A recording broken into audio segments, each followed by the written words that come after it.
Brunei, a small country in the island of Borneo, known both for its wonderful landscapes and interesting animals, as well as its controversial politics that we have seen in the last few years.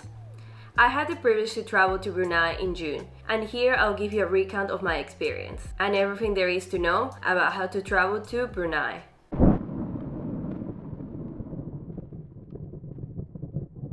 Hello everyone, welcome to Disruption, a channel all about politics, travel and cinema that seeks to disrupt the systems that have been in place. Today we will start with the travel portion of this channel.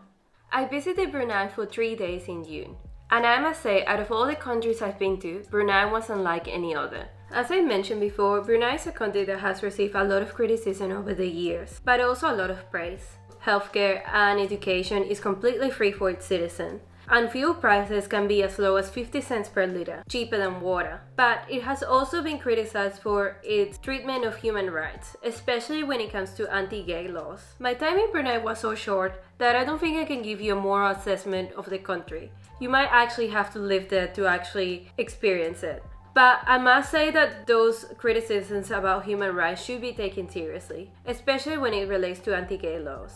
In saying this though, we must also consider that our criticism should be free of Orientalism and Islamophobia. If you don't know what Orientalism is, I'll make a video on this later, don't worry. We are able to criticize a government without dehumanizing its people and being racist, which I think is really relevant in the political sphere that we have right now. Another thing I must add is that this trip was not funded by myself, so there might be a lot of cheap alternatives to what we did. I'm planning on making more trips on traveling with a budget soon, so stay tuned for that. So I made this trip with my 2 roommates, my dad and my stepmom. Our trip started with a travel fest for me, which was a theme plane. It was all Pokemon themed. The outside of the plane was Pokemon themed, even the napkins, everything. And we were also very lucky because somehow we managed to get a meal and a blanket, which is rare in Scoot. Before going to Brunei, we made a stopover at Singapore Airport. Singapore Airport is an amazing place to visit. We had the privilege to go to the Sunflower Garden as well to the Cactus Garden. There's so many things to do, and I have traveled to Singapore quite recently, so I'm planning on making a video about that, especially all about Changi Airport. After the Singapore Airport, we got on another plane and we finally arrived to Brunei. Although before that we had to pass through immigration. And funnily enough, Peruvians don't need a visa to enter Brunei. Australians do need to pay for a visa, but it's just $20 on arrival. My dad and I had one mission, and one mission only, to see the proboscis monkeys, known for its abnormally long and beautiful nose. They also low-key look like my cat. I don't know about you, but I can totally see the similarities. However, our first day didn't involve any monkeys. Well, some were present. We stayed at the Badia Hotel, which starts at 98 Bruneian dollars per night. Fun fact, Bruneian dollars and Singaporean dollars are exactly the same. So 98 Bruneian dollars equals 98 Singaporean dollars. The hotel was really cool. It had a pool, a buffet service which is not included in the reservation, and a restaurant. So if you're ever looking for a place to eat, you have them all there. There are not many hotels in Brunei for tourists, but there are some cheaper alternatives. They just tend to be further away from the city center. We arrived around 4 p.m, so there wasn't much to see, but we did decide to go out for dinner and do some sightseeing. An important thing to note is that some areas of Brunei are not really pedestrian friendly, so be sure to walk through a lot of rubble and tall grass.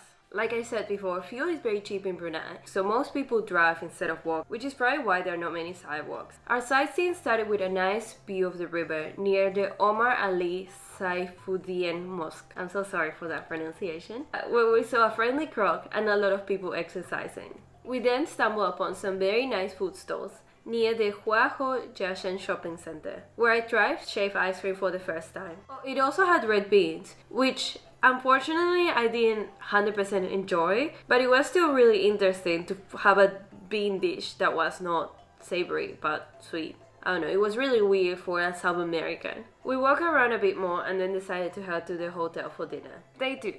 So on our second day, we did a lot. So I'm gonna call this section of the video 10 things to do in Brunei. Starting with number 1, the Sultan's Palace. According to the Guinness World Record, this is the world's largest palace, with 257 bathrooms and 1,788 rooms. You can't really go inside the palace, unless you visit during the celebration of Eid, but it is still worth checking out. You might be able to see an important figure going in and out, if you're lucky. Number 2, the James As Hassan al Bolkiah Mosque. This mosque is named after the current Sultan of Brunei. It is one of the 2 state mosques and my personal favorite. The stained glass windows are a delight to see, and the garden is perfect for pictures. You can also get an awkward family picture like we did. Number 3, Hyangge Market. This open-air market is perfect for discovering the different fruits, vegetables, and spices Brunei has to offer. Prices are usually very cheap, and the products are fresh and tasty. There are also a lot of cats around. Number 4, Omar Ali Saif Fuden Mosque. As mentioned before, there are 2 state mosques in Brunei. The Omar Ali Mosque is right in the city center and is absolutely gorgeous. Be sure to come explore the city center at night for wonderful views of the mosque. Number 5, Malay Technology Museum. This museum showcases the traditional technology used by the residents of Kampong Ayer. Through replicas, you'll learn everything about old Bruneian life. If you do want to visit the museum, I suggest to visit before going to Kampong Ayer, so you can understand everything there is to see in the water village. This leads us nicely to the next thing to do in Brunei. And yes, you guessed it, it's Kampong Ayer. Visiting Kampong Ayer was one of my favorite things to see in Brunei. If you are here, I think this is a definitely must-see. Be careful where you step though. Locals are very used to walking through the village, so there are no handrails. As part of our tour, we were treated to some local sweets by one of the residents. They were amazing. My favorite one was this pandan flavored one. Slowly. It. So we take the little sticker off? Yeah. Okay. The And then you unwrap little by it. little you And wrap it round, little bit, little by little. Yeah, exactly. One more. Oh, more. Enough for you to buy. Very nice. And this is bahulu, made Mm. of flour. That's really good. Mixed with egg and sugar. Number 7, Royal Regalia Museum. But first, a small side note. Looking back at the footage of this place, I was reminded of how unpredictable the weather can be in Brunei. It rains a lot, so be sure to bring an umbrella when you are out walking. The Royal Regalia Museum bears its name, houses the regalia of the Sultan and the royalty. It also has some exhibits to commemorate the jubilee of the Sultan's rule. Cameras are allowed inside, but recording is only allowed in certain areas. Be sure to check with your guide before filming. Number 8, and a must do in Brunei, is to try ambuyat. Ambuyat is the national dish of Brunei. It derives from the interior trunk of the sago plant and is eaten with chopsticks. To eat, you must roll it around your chopsticks and then dip it into a sauce. Trust me, it is harder than it looks.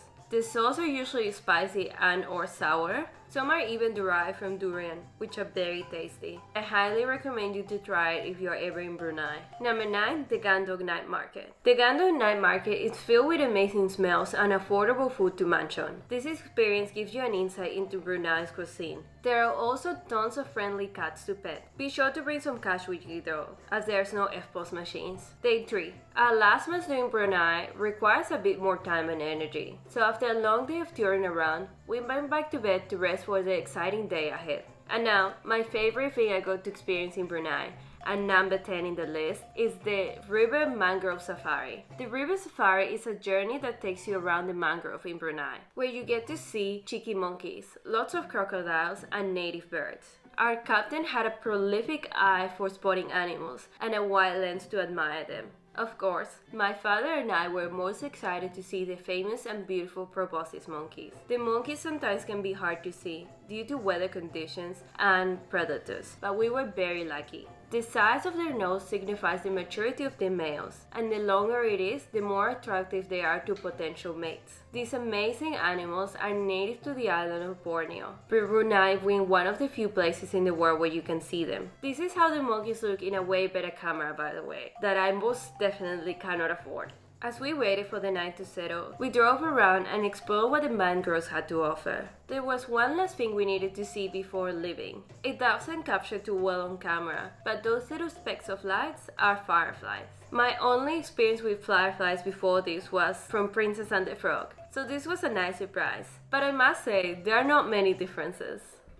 Brunei was an amazing country to travel and experience. If you want to visit Brunei, I recommend not staying for too long. This country is quite small, so everything can be seen fairly quickly. There are other stuff to enjoy, however, like wildlife parks. We didn't go to them, but I heard they are pretty amazing. If you are a nature lover, I recommend maybe thinking of staying a few more days in Brunei, so you can enjoy all the native wildlife. If you have questions about traveling through Brunei, or if you've ever been to Brunei, be sure to share it on the comments. I'm happy to answer any questions and happy to read through all your experiences. I've traveled a lot these last 6 months. I've been everywhere from South America to Asia, so there is a lot of travel content to come. If you don't want to miss any of this travel content, be sure to subscribe to be up to date. I will also teach you how to travel in a budget, which I think is really important in this economy. I'll be making more educational videos as well, so stay tuned for those. Thank you so much for watching, and I'll see you again soon. Bye bye!